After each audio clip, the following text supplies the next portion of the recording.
My music starts off with roots blues guitar. That's where I started as a kid.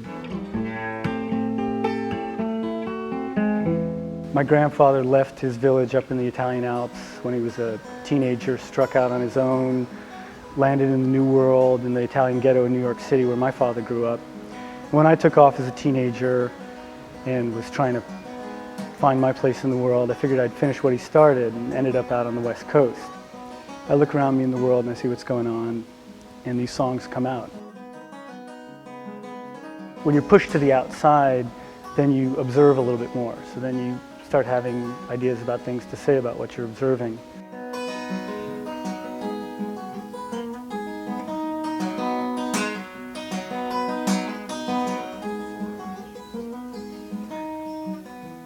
Then one day, bulldozers came, and life would never be the same.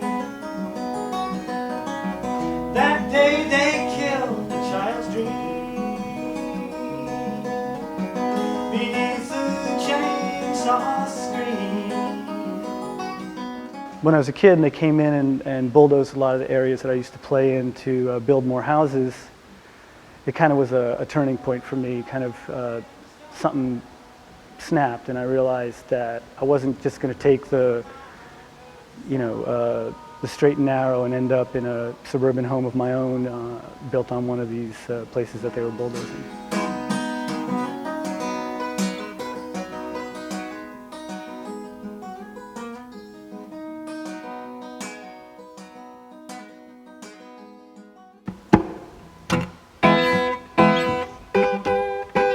Resistance is like a gateway liberational experience. It leads you to other liberational experiences that you kind of have to practice and build up to. So it's kind of like a first step. You can yield to love, you can yield to the power of the spirit within. But when you yield to oppression, then you're just giving in. When you yield to oppression, you're selling your children as slaves. When you refuse to resist, you're digging their graves. Resist. Stand with your sisters, stand with your brothers. Resist. Stand with one another.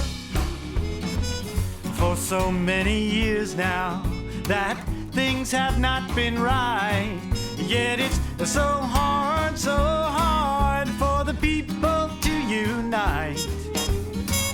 So caught up in just trying to survive that you got no time to live.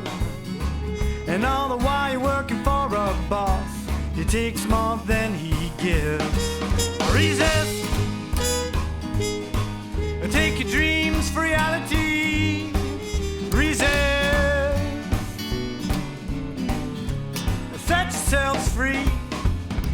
When I got to the Pacific, it was like finding the place I was always supposed to be and kind of becoming the person I was always supposed to be.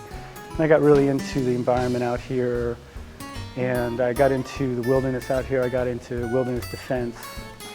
So I was doing stuff like blockading bulldozers from building roads into wilderness areas and climbing up in trees to stop logging. So there was one tree sit up in Oregon where everybody got names, and that was the name that came, and that was the name that stuck. So the name Mokai really comes out of the forests and the rivers, the oceans, out here on the Pacific coast, and it's really just a word